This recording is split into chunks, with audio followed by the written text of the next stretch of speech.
আসসালামু আলাইকুম। আশা করি সবাই ভালো আছেন। খুবই গুরুত্বপূর্ণ একটি বিষয় নিয়ে কথা বলবো। অনেক বোন আছে আমাকে প্রশ্ন করেছে যে স্বামী তার ভরণ-পোষণ দিচ্ছে না, তার নাবালক সন্তানের ভরণ-পোষণ দিচ্ছে না। আপনারা কি করবেন? অথবা স্বামী তার সংসারে তার স্ত্রীকে ফেরত নিচ্ছে না। এই ধরনের ক্ষেত্রে কিন্তু উল্টাও হতে পারে। অনেক স্বামী কিন্তু স্ত্রীকে নিয়ে সংসার করতে চায়, স্ত্রী বাবার বাড়িতে বসে আছে, আসতে চায় না। এটা ছেলেদের ক্ষেত্রেও হয় অনেক সময়।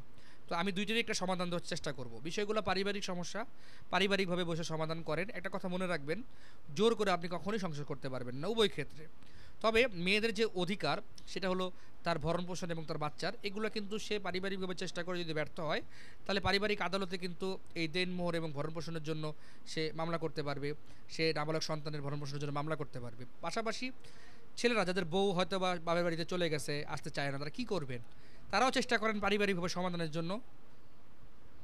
পারিবারিকভাবে চেষ্টা করে যদি সমাধান না করতে পারেন, আপনি একটা উকিল নোটিশ করতে পারেন যে আগামী ৭ দিনের মধ্যে বা ১৫ দিনের মধ্যে আপনার সংসারে যাতে সে ফেরত আসে। এতে কি হবে, সে যদি আপনার নামে যদি একটা মিথ্যা মামলা দেয়, আপনি অন্তত একটা লিগ্যাল ডকুমেন্ট কোর্টে প্রডিউস করতে পারবেন। এছাড়াও পারিবারিক আদালতে দাম্পত্য পুনরুদ্ধারের মামলা আপনি করতে পারবেন। তবে মামলা করেন বা উকিল নোটিশ করেন, যাই করেন না কেন, এই পারিবারিক সমস্যাগুলো যদি পারিবারিকভাবে সমাধান করা যায়, উভয় পক্ষের জন্য লাভবান। তো আশা করি এই ছোট্ট ইনফরমেশনটি আপনার সঠিক সিদ্ধান্তে গুরুত্বপূর্ণ ভূমিকা পালন করবে। আমি Mohammad Asaduzzaman, advocate, member of Dhaka bar association. সকলকে ধন্যবাদ।